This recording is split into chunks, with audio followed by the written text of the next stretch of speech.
ಎಲ್ಲ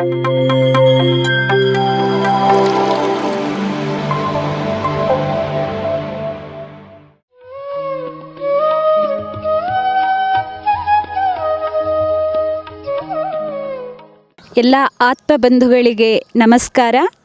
ನಾನು ಅನಿತಾ ಮೂಡುಬಿದ್ರೆ. ನಮ್ಮ ಧ್ಯಾನದ ಬಗ್ಗೆ ನನ್ನ ಒಂದೆರಡು ವಿಚಾರಗಳನ್ನು ನಿಮ್ಮ ಮುಂದೆ ಹಂಚಿಕೊಳ್ಳುತ್ತಿದ್ದೇನೆ. ನನ್ನ ಧ್ಯಾನ ಗುರುಗಳಾದ ಭಾರತಿ ಶೆಟ್ಟಿ ಇವರನ್ನು ಸ್ಮರಿಸ್ತಾ ಇದ್ದೇನೆ. ಧ್ಯಾನವೆಂದರೆ ಅದೊಂದು ಬಹಳ ದೊಡ್ಡ ಸಾಗರ. ಆ ಸಾಗರದ ಅಮೃತವನ್ನು ನಮ್ಮ ಬೊಗಸೆಯಲ್ಲಿ ತುಂಬಿಸಿಕೊಳ್ಳಿಕ್ಕೆ ನಮಗೆ ಬೇಕಾದದ್ದು ಜ್ಞಾನ. ಧ್ಯಾನದ ಬಗ್ಗೆ ಇರಬೇಕಾದಂತಹ ಜ್ಞಾನ.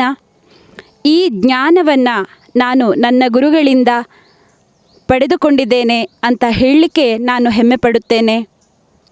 ಆತ್ಮಬಂಧುಗಳೇ, ಧ್ಯಾನದಿಂದ ನಮಗೆ ಸಿಗುವುದು ಸಂತೋಷ, ನಮ್ಮ ಆತ್ಮದ ಸಾಕ್ಷಾತ್ಕಾರ, ನಮ್ಮ ಮುಂದಿರುವ ಸಮಸ್ಯೆಗಳಿಗೆ ಒಂದು ಉತ್ತರ, ನಮ್ಮ ಮುಂದಿರುವ ನಮ್ಮ ಕಷ್ಟಗಳಿಗೆ ಒಂದು ಪರಿಹಾರ.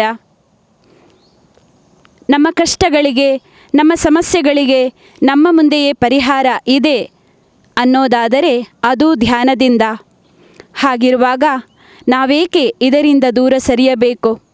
ಬನ್ನಿ ಬಂಧುಗಳೇ, ಹತ್ತಿರವಾಗಿ ಸೇರಿಕೊಳ್ಳಿ. ನಿಮ್ಮ ಸಂತೋಷವನ್ನು ನೀವು ಕಟ್ಟಿಕೊಳ್ಳಿ. ನಾವೆಲ್ಲರೂ ಆತ್ಮಬಂಧುಗಳಾಗೋಣ, ಸೇರಿಕೊಳ್ಳೋಣ. ಒಬ್ಬರಿಗೊಬ್ಬರ ಕಷ್ಟಕ್ಕೆ, ಸಮಸ್ಯೆಗಳಿಗೆ ಸ್ಪಂದಿಸೋಣ. ನಮ್ಮ ಆತ್ಮ ಸಾಕ್ಷಾತ್ಕಾರವನ್ನು ಮಾಡಿಕೊಳ್ಳೋಣ, ಸೇರಿಕೊಳ್ಳೋಣ. ಧ್ಯಾನದಲ್ಲಿ ಆಸಕ್ತರಾಗೋಣ, ಧ್ಯಾನಾಸಕ್ತರಾಗೋಣ. ನನ್ನ ಧ್ಯಾನಾನುಭವವನ್ನು ನಿಮ್ಮ ಮುಂದೆ ಹಂಚಿಕೊಳ್ಳಲು ಇಷ್ಟಪಡುತ್ತೇನೆ. ನಾನು ಸುದೀರ್ಘವಾಗಿ 49 ದಿನಗಳ ಧ್ಯಾನಾನುಭವವನ್ನು ಪಡೆದಿರುತ್ತೇನೆ. ಮೂಡುಬಿದ್ರೆಯಲ್ಲಿ ಮೈತ್ರೇಯ ಧ್ಯಾನ ಸತ್ಸಂಗ ಅನ್ನುವಂತಹ ಒಂದು ಗುಂಪಿನಲ್ಲಿ ನಾವು ಅನೇಕರು ತೊಡಗಿಸಿಕೊಂಡು ಈ ಧ್ಯಾನಾನುಭವವನ್ನು ಪಡೆದುಕೊಂಡಿದ್ದೇವೆ. ಮುಖ್ಯವಾಗಿ ನಾನು ನನ್ನನ್ನು ಅರಿತುಕೊಳ್ಳುವಲ್ಲಿ ನನಗೆ ಬಹಳಷ್ಟು ಪ್ರಯೋಜನವಾಯಿತು. ನನ್ನಲ್ಲಿರುವ ಅತ್ಯಂತ ತೀಕ್ಷ್ಣವಾದ ಕೋಪವನ್ನು ನಾನು ತುಂಬ ಕಡಿಮೆ ಮಾಡಿಕೊಂಡಿದ್ದೇನೆ. ಅದೇ ರೀತಿ ಅನೇಕ ಸಂದರ್ಭಗಳಲ್ಲಿ ಕಷ್ಟ ಬಂದಾಗ, ಸಮಸ್ಯೆಗಳಾದಾಗ ಕಣ್ಣೀರು ಅಥವಾ ದುಃಖ ಒಮ್ಮೆಲೆ ಉಕ್ಕಿ ಹರಿತಾ ಇತ್ತು ನನ್ನಲ್ಲಿ. ಅದು ಯಾರೇ ಇರಲಿ, ಎದುರಲ್ಲಿ ಇಲ್ಲದಿರಲಿ, ದುಃಖ ಒಮ್ಮೆಲೆ ಬಂದು ಬಿಡ್ತಾ ಇತ್ತು. ಆದರೆ ಯಾವಾಗ ನಾನು ಧ್ಯಾನದೊಳಗೆ ಸೇರಿಕೊಂಡೇನೋ ಇವತ್ತಿಗೂ ನನ್ನ ಕಣ್ಣಿನಿಂದ ಒಂದು ಹನಿ ಕಣ್ಣೀರು ಹೊರಗೆ ಬಂದಿಲ್ಲ. ದುಃಖ ಆದಾಗೆಲ್ಲ ನನಗೆ ನಾನೇ ಸಾಂತ್ವನ ಮಾಡಿಕೊಳ್ಳುವಷ್ಟು ನಾನು ಸಮರ್ಥಳಾಗಿದ್ದೇನೆ. ಇದನ್ನು ನಾನು ಬಹಳ ಖುಷಿಯಿಂದ ಹೇಳಿಕೊಳ್ಳುತ್ತೇನೆ. ಮತ್ತು ಸಾಧಾರಣ ನನ್ನ ಸುತ್ತಮುತ್ತಲಿರುವ ವ್ಯಕ್ತಿಗಳೊಂದಿಗೆ ನಾನು ಅತ್ಯಂತ ಸೌಜನ್ಯಯುತವಾಗಿ ಒಂದು ಶಾಂತವಾಗಿ ವ್ಯವಹರಿಸುವಂಥ ಒಂದು ಸಮತೋಲನವನ್ನು ನಾನು ಪಡೆದುಕೊಂಡಿದ್ದೇನೆ. ಇದು ನಾನು ಧ್ಯಾನದಿಂದ ಗಳಿಸಿಕೊಂಡದ್ದು ಅಂತ ಹೇಳ್ಬೋದು. ಬಹುಶಃ ಒಬ್ಬ ವ್ಯಕ್ತಿ ಒಂದು ಉತ್ತಮವಾದ ಸಾಧನೆಯನ್ನು ಮಾಡಬೇಕು ಅಂತಾದರೆ ಅವನಲ್ಲಿ ಕೋಪ ಇರಲೇಬಾರದಂತೆ. ಕೋಪವನ್ನು ಯಾವ ವ್ಯಕ್ತಿ, ಅದು ಅರಿಷಡ್ ವೈರಿಗಳು ಅಂತ ಹೇಳ್ತಾರೆ, ಅದನ್ನು ನಾವು ಕಂಟ್ರೋಲ್ ಮಾಡಿಕೊಂಡ್ರೆ ಮಾತ್ರ ನಮ್ಮ ಜೀವನದಲ್ಲಿ ನಾವೇನಾದರೂ ಸಾಧಿಸ್ಬೋದು ಅನ್ನೋದನ್ನು ನಾವು ಯಾವಾಗಲೂ ಕೇಳ್ತೇವೆ. ಬಹುಶಃ ಒಬ್ಬ ವ್ಯಕ್ತಿ ಅದನ್ನು ಸಾಧಿಸಿಕೊಂಡ್ರೆ ಅವನ ಜೀವನ ಉತ್ತಮ ಆಗ್ತದೆ ಅಂತ ಹೇಳ್ತಾರೆ. ಸೊ ಇದೊಂದು ನಾನು ಪಡ್ಕೊಂಡಂತಹ ಅತ್ಯಂತ ಅಮೂಲ್ಯವಾದ ನನಗೆ ಉಡುಗೊರೆ ಈ ಧ್ಯಾನದಿಂದ ನನಗೆ ಸಿಕ್ಕಿದ್ದು ಅಂತ ಹೇಳಲಿಕ್ಕೆ ನಾನು ಇಷ್ಟಪಡ್ತೇನೆ.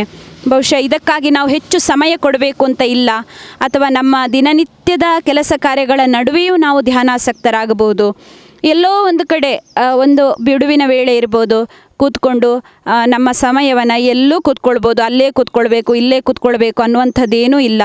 ಆರಾಮದಲ್ಲಿ ಕೂತ್ಕೊಂಡು ನಮ್ಮ ಉಸಿರಿನ ಮೇಲೆ ನಮ್ಮ ಇಡೀ ಗಮನವನ್ನು ಕೇಂದ್ರೀಕರಿಸಿಕೊಂಡು ನಾವು ನಮ್ಮಲ್ಲಿ ನಾವು ತೊಡಗಿಸ್ಕೊಳ್ಳೋದು ಅಷ್ಟೇ ನಾವು ಮಾಡಬೇಕಾದದ್ದು. ಇದರಲ್ಲಿ ಹೆಚ್ಚಿನ ಏನೋ ವಿಶೇಷವಾದಂತಹ ಒಂದು ವಿಚಾರ ಇದರಲ್ಲಿ ನಾವು ಮಾಡಲೇಬೇಕು ಅಷ್ಟೇ ಕಟ್ಟುನಿಟ್ಟಾಗಿ ಅಂಥದ್ದಿಲ್ಲ. ನಮ್ಮ ಉಸಿರಿನ ಮೇಲೆ ನಮ್ಮ ಗಮನವನ್ನು ಕೇಂದ್ರೀಕರಿಸಿಕೊಳ್ಳೋದು, ಒಂದಷ್ಟು ಸಮಯ ನಮಗಾಗಿ ನಾವು ಮೀಸಲಿಡುವುದು. ನಾನು ಅನೇಕ ಬಾರಿ ನನ್ನ ಗುರುಗಳು ಭಾರತಿ ಶೆಟ್ಟಿಯವರು ನನ್ನಲ್ಲಿ ಈ ಬಗ್ಗೆ ಹೇಳಿದಾಗ, ಅಯ್ಯೋ ನನಗೆ ಎಲ್ಲಿ ಮೇಡಮ್ ಸಮಯ ಅಂತ ನಾನು ಹೇಳಿದವಳು. ನನ್ನಲ್ಲಿ ಸಮಯವೇ ಇರಲಿಲ್ಲ. ಮನೆ, ನಾನು ಉದ್ಯೋಗಸ್ಥೆ, ಮನೆ, ನನ್ನ ಉದ್ಯೋಗ, ಹಾಗೆ ಇತರ ಅನೇಕ ಚಟುವಟಿಕೆಗಳಲ್ಲಿ ತೊಡಗಿಸಿಕೊಂಡವಳು, ಸಮಯ ಇಲ್ಲದವಳು ಅಂತಲೇ ನಾನು ಹೇಳಿಕೊಂಡಿದ್ದೆ. ಅಂಥವಳು ಇವತ್ತು ನಾನು ಪ್ರತಿದಿನ ದಿನಕ್ಕೆ 1 ಗಂಟೆ ಧ್ಯಾನಕ್ಕಾಗಿ ಕೊಡ್ತಾ ಇಲ್ಲ, ನನಗಾಗಿ ನಾನು ಕೊಡ್ತಾ ಇದ್ದೇನೆ. ಹಾಗಾಗಿ ಎಲ್ಲರೂ ಇದರಲ್ಲಿ ತೊಡಗಿಸ್ಕೊಳ್ಳಿ, ನಿಮ್ಮ ಒಂದು ಜೀವನವನ್ನು ಕಟ್ಟಿಕೊಳ್ಳಿ, ಒಳ್ಳೊಳ್ಳೆಯ ಅನುಭವಗಳನ್ನು ನಿಮ್ಮೊಂದಿಗೆ ಸೇರಿಸಿಕೊಳ್ಳಿ. ಇದು ನಿಮ್ಮೆಲ್ಲರಲ್ಲಿ ನನ್ನ ಬೇಡಿಕೆ ಇಷ್ಟೇ. ಇವತ್ತು ನಾವು ಒಂದು ಸಂಗೀತ ಮ್ಯೂಸಿಕಲ್ ಕಾರ್ಯಕ್ರಮದಲ್ಲಿ 4 ದಿನಗಳ ಒಂದು ಅದ್ಭುತವಾದ ಅನುಭವವನ್ನು ಪಡೆದವರಿದ್ದೇವೆ. ಅಡಿಯಲ್ಲಿ ಕೂತ್ಕೊಂಡು ನಾವು ಪಡೆಯುವಂತಹ ಒಂದು ಧ್ಯಾನದ ಒಂದು ಅನುಭವ, ಅದನ್ನು ನಾನು ಹೇಳಲಿಕ್ಕೆ ಸಾಧ್ಯ ಇಲ್ಲ. ಬಹುಶಃ ನೀವು ಜೀವನದಲ್ಲಿ ಅನೇಕ ಸಂದರ್ಭಗಳನ್ನು, ನಿಮ್ಮ ಜೀವನದಲ್ಲಿ ಅನೇಕ ಸಂದರ್ಭಗಳನ್ನು ನೀವು ಖುಷಿಪಟ್ಟಿರ್ಬೋದು, ಅನುಭವಿಸಿರ್ಬೋದು. ಆ ಅನುಭವಗಳಲ್ಲಿ, ಆ ಖುಷಿಯಲ್ಲಿ ಇದೂ ಒಂದು ಖುಷಿ, ಇದೂ ಒಂದು ಅನುಭವ. ಇದನ್ನು ನೀವು ಯಾರು ಕಳ್ಕೊಳ್ಬೇಡಿ, ಇದನ್ನು ನೀವೆಲ್ಲರೂ ಪಡ್ಕೊಳ್ಬೇಕು ಅನ್ನೋದೇ ನನ್ನ ಆಶಯ. ಈ ಒಂದು ಅವಕಾಶಕ್ಕಾಗಿ ವಂದನೆಗಳು. PMC ಕನ್ನಡ ಚಾನೆಲ್ ಅನ್ನು ಲೈಕ್ ಮಾಡಿ, ಶೇರ್ ಮಾಡಿ, ಸಬ್ಸ್ಕ್ರೈಬ್ ಮಾಡಿ ಮತ್ತು ಮಾಡಿಸಿ. ಎಲ್ಲರಿಗೂ ಧನ್ಯವಾದಗಳು.